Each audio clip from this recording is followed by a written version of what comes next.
Dr. Karanjot Smith here, and in this short video we're going to answer the question, where can I find the NGOs that work at or with the United Nations? So to do that, we're going to go to the United Nations headquarters UN home webpage to show you how to get there. But first, I realize that for some of you, you're probably wondering, what is an NGO? Is there only one way to work with the United Nations? Why would civil society want to work with governments at the global level? Does the United Nations provide funding for NGOs to be active at the global level? Does an NGO have to have formal status to work on or influence global issues? How long does it take to get ECOSOC status or association with the Department of Public Information? And what about UNESCO or UNICEF or other agencies and programs? Oh, and where can I go to meet other NGO representatives? These are just some of the many questions that arise in the course of asking that simple question, where can I find the NGOs that work at or with the United Nations?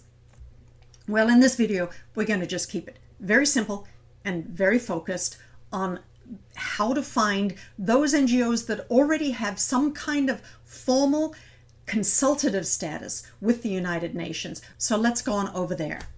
So here we are at the UN website. Of course, what you're going to do is you're going to come in according to the language, which one of the 6 languages, the 6 formal United Nations languages you use. Then you're going to go and find this link on the first page to civil society. Now that will bring you to this page, and it outlines or lists the major ways that civil society connects with the United Nations from the UN's point of view. All of this, of course, is from the UN's point of view.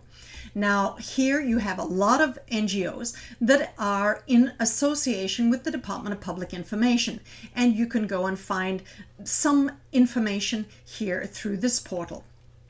But this one is what we're going to be looking at mostly here today, but also do want to mention that there's the NGLS, which is the Non-Governmental Liaison Service, which is an effort of the United Nations to coordinate a number of the ways that the United Nations does work with civil society.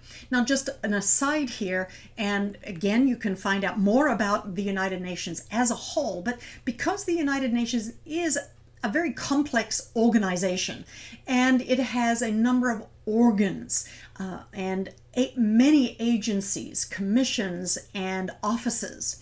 But the point is, there is no one way for an NGO, for civil society to associate with, work with, connect with, and talk to the United Nations. And that even comes back to what it really is, the United Nations, and that deserves a more in-depth response to that. So again, back to the question at hand here. And what we're going to focus on here are these 3 ways in which civil society and the NGOs have formally associated themselves by getting consultative status with the Economic and Social Council.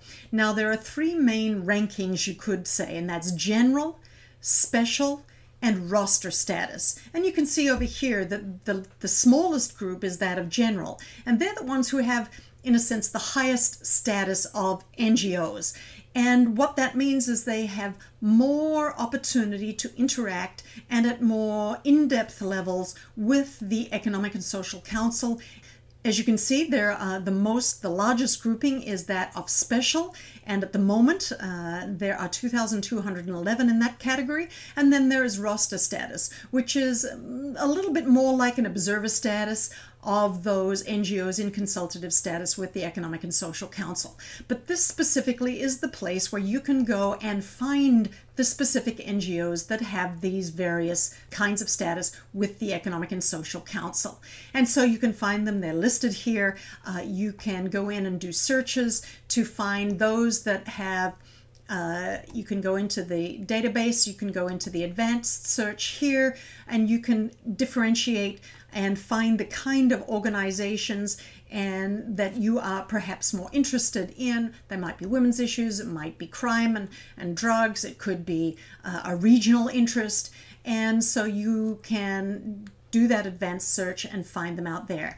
But again, each one, you can go into, for example, the Academic Council on the United Nations System, and you can find their contact information, their website, and basically where they are based, and any acronyms associated with them. And you can go in and look through the database here. This is just one way that you can find more information about the various NGOs that are associated with the United Nations. You may have questions for them. You may want to connect with them. You may want to possibly even be an intern with them. This is the way that you can connect with them, those that already have ECOSOC status. If you've got more questions, check out our other videos. And if you can't find an answer to something that you've got a burning question on, why don't you drop us a line, go to our site, ngo-academy.org, and we'll get back to you. Until next time, be well.